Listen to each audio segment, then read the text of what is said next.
दोस्तों अभी social media पे एक क्लिप वायरल हो रही मध्य है प्रदेश प्रशासन भी ऐसा प्रशासन को भी बताओ। प्रशासन खुला बोल रहा है कि देखते हो जो कर लो। है कि एक व्यक्ति हॉस्पिटल से बाहर निकलता है और चिल्लाने लगता है कि उसको उस हॉस्पिटल वालों ने, वहाँ के उस डॉक्टर ने उसको बंधक बनाया और उसके हाथ पांव बांध करके उसकी मार पिटाई की है और उसके घर वालों से जबरदस्ती का पैसा वसूल कर रहे हैं उसके इलाज के नाम पे। जबकि वो व्यक्ति एकदम सही है, वो चल फिर सकता है। जबकि डॉक्टर ने ये कहा कि उसकी रीढ़ की हड्डी टूट गई है और उसके इलाज के लिए काफी मात्रा में पैसे चाहिए। वो व्यक्ति कोमा में चला गया है और वो कभी भी जो वो उठ नहीं सकता है। ये तमाम चीजें डॉक्टर कहते हैं, लेकिन वो व्यक्ति बाहर आके चिल्ला चिल्ला के कहता है मैं एकदम सही हूँ और मुझे डॉक्टरों ने बंधक बना रखा है। उसके बाद ये जो क्लिप है पूरे सोशल मीडिया पे वायरल होती है, फिर पूरे देश में चलने लगती है। आज इस वीडियो में हम बात करेंगे आखिर ये जो क्लिप है और ये जो व्यक्ति आखिर क्या है और ये पूरा मामला क्या है। आखिर क्या सच में उस व्यक्ति को डॉक्टरों ने बंधक बनाया या वो व्यक्ति झूठ बोल रहा है। तो आज इस वीडियो में हम ये तमाम चीजें जानने का प्रयास करेंगे। नमस्कार दोस्तों, मैं कुमार हिमांशु स्वागत करता हूं। दोस्तों आज की जो सच्ची घटना एक फिल्म पे आधारित है। जी हाँ दोस्तों, दरअसल 2015 में एक फिल्म आई थी गब्बर इज बैक। उसमें अक्षय कुमार जो होते हैं एक एक्टर का काम करते हैं।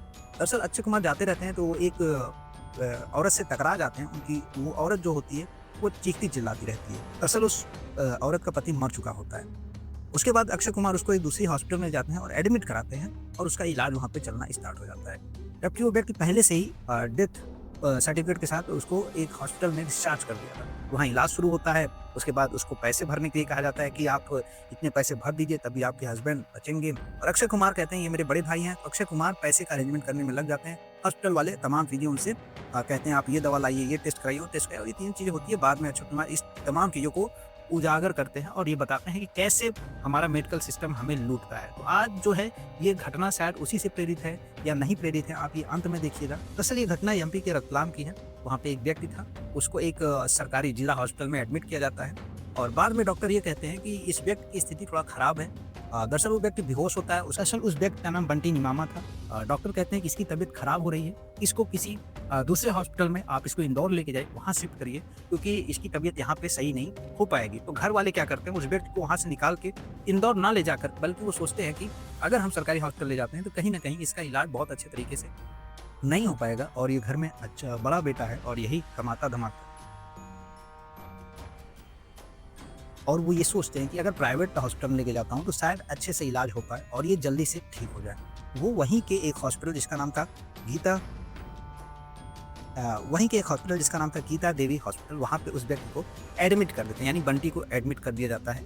अब उसके बीवी बच्चे तमाम लोग एडमिट कर देते हैं। उसके बाद डॉक्टर उसको कहते हैं कि आप इतनी फीस भर दो क्योंकि इस व्यक्ति की रीढ़ की हड्डी टूट चुकी है और ये व्यक्ति कोमा में चला गया और ये कब कोमा से बाहर निकलेगी इसकी कोई गारंटी नहीं है। और इस व्यक्ति की रीढ़ की हड्डी टूट गई है तो इसके इलाज के लिए इसका ऑपरेशन करना है। आप लोग इतने लाख रुपए आप लोग इसको भरिए, तब चीजें स्टार्ट होगी। तो अब घर वाले पैसे का इंतजाम करने लगते हैं, रिश्तेदार अगल बगल सबसे मांगने लगते हैं। उसके बाद वो आके पैसा जमा करते हैं। उसके बाद डॉक्टर कहते हैं ये टेस्ट कराना है, वो टेस्ट कराना है, ये तमाम चीजें चलने लगती है। घर वाले गहने तक बेच के पैसे इकट्ठा करने लगते हैं क्योंकि बंटी को वो बचाना चाहते थे।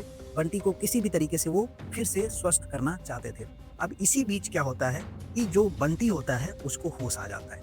जैसे ही उसको होश आता है बंटी को, उसके सामने एक नर्स खड़ी होती है और जैसे ही वो नर्स को देखता है वो कुछ इशारे करता है और जब इशारे करता है तो कहता है कि मुझे अपनी वाइफ से बात करनी है।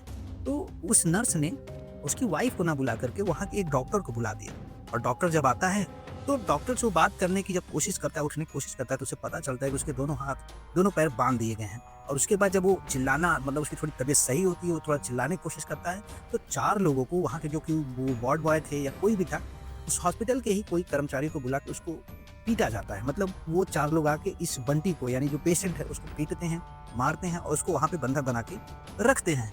लेकिन दोस्तों होता क्या है कि इसी दौरान किसी तरीके से वो अपनी रस्सी को खोलता है, अपने पाँव की रस्सी को खोलता है और हॉस्पिटल से निकल के जितनी तेजी से भाग सकता था वो भागने लगता है। जैसे ही भागता है लोग देखते हैं कि आखिर ये कौन है जिसके नाक में एक बड़ी सी पाइप लगी है। उसके प्राइवेट पार्ट पे भी पाइप लगी हुई थी। उसकी थैला लेके वो भाग रहा था और सभी लोग उसको हॉस्पिटल में देख रहे थे। और वो जैसे ही बाहर आता है वो तमाम चीज़ें बताता है अपनी वाइफ को और वहाँ पे खड़े लोगों को। और जैसे ही लोग देखते हैं वो कुछ लोग उस पर वीडियोज़ बना लेते हैं और वो बताता है कि कैसे उसको एडमिट किया गया, उसके घर वालों से पैसा ऐंठा गया और जब वो उठ के बोलने की कोशिश की, अपने घर वालों से मिलने की कोशिश किया, तो डॉक्टर उसको बांध देते हैं, बंधक बनाते हैं, उसको मारपीट करते हैं जिससे कि वो पैसा ऐंठ सके। वो बाद में ये भी कहता है कि उसके घर वाले गहने भी बेच करके उसके इलाज के लिए पैसे लाते, वो पैसा निकाल के फेंकता है, दिखाता है और ऐसे वीडियोज़ फिर वायरल होने लगते हैं। और ये बात जो है, ये क्लिप जो है मध्य प्रदेश सरकार तक चली जाती है, और जब मध्य प्रदेश सरकार तक चली जाती है तो उसके बाद सीएम के द्वारा एक्शन लिया जाता है कि आखिर ये मामला क्या है। तो वो उस जिले के डीएम को फ़ोन करते हैं और कहते हैं कि आखिर ये मामला क्या है, आप इस पे जल्दी से संज्ञान लीजिए। उसके बाद डीएम जो है वहाँ के सीएमओ को ये चीज़ें बोलते हैं। सीएमओ ने 3 तत्काल रूप से 3 टीमें गठित की इस पूरे मामले को जानने के लिए। उसके बाद जब पुलिस ने वहाँ पे हॉस्पिटल के मैनेजर से बातचीत की तो हॉस्पिटल के मैनेजर ने ये एक्सेप्ट किया कि उस व्यक्ति को बंधक बनाया गया था, बाँधा गया था, लेकिन उसको मारा-पीटा गया। इस पे अभी उन लोगों ने कोई जवाब नहीं दिया, और व्यक्ति आके सही बोल रहा है कि हॉस्पिटल सही बोल रहा है, ये तमाम चीज़ों पे अभी पर्दा पड़ा हुआ है। पुलिस अपनी इन्वेस्टिगेशन स्टार्ट की हुई है, लेकिन कहीं न कहीं उस व्यक्ति की, जो कि इन्होंने कहा कि उसकी रीढ़ की हड्डी टूट गई है। अगर दोस्तों रीढ़ की हड्डी टूट भी जाती है, तो आदमी कभी खड़ा नहीं हो सकता। उस व्यक्ति ने खड़ा होके, और उस व्यक्ति ने बहुत तेज़ी से भाग के बाहर आया, तो ये कहीं न कहीं लग रहा है कि हॉस्पिटल वाले उस मूवी की पूरी याद दिला दिए, जो कि अक्षय कुमार द्वारा 2015 में लाई गई थी, गब्बर इज़ बैक। तो आज के वीडियो में इतना ही।